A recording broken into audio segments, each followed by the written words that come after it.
I often have a lot of people speaking to me saying that they think they only eat 13, 14, 1500 calories and they're not losing weight. And when looking at the food audits, it's very clear to see the issue often is how much time they spend eating out at restaurants or Deliveroo.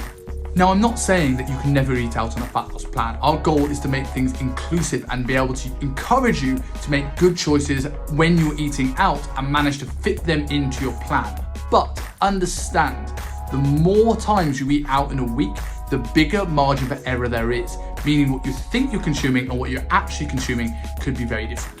You see, a lot of people aren't that good at tracking calories. Even when we look at registered dietitians and personal trainers are off anywhere between 20 to 40%. So if you're brand new to this, you could have a massive margin of error of what you think you're consuming through tracking than what you're actually consuming through tracking. And let's look at a couple of ways that we can sort of make you aware of what you're doing here with the impact of meals out and what you can do to help that.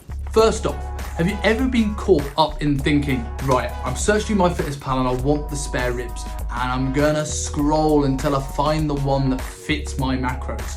I'm gonna think, no, it's not that 2000 calorie spare ribs, it's definitely the 200. It wasn't.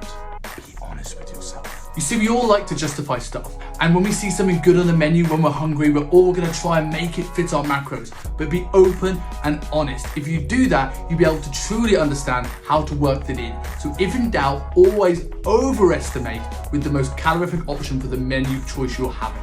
Second thing, knowing that we're gonna be having a little bit of guesstimation this meal. We don't know what it's cooked in, we don't really know the portion size, we're guessing at best. Expect there to be a 20% discrepancy within what you're gonna track and what you're having.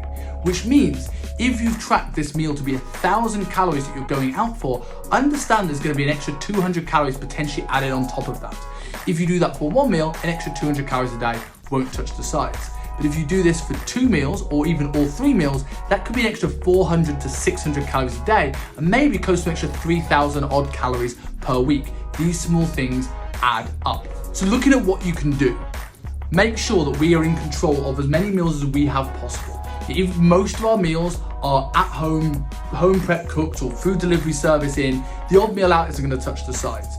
If, on the other hand, we're having all of our meals at restaurants, understand we need to prioritize these, and some of these need to be a little bit more restrictive in turn to allow our calorie balance to make good at the end of the day. So just some food for thought, understand that there are discrepancies here and these things can add up.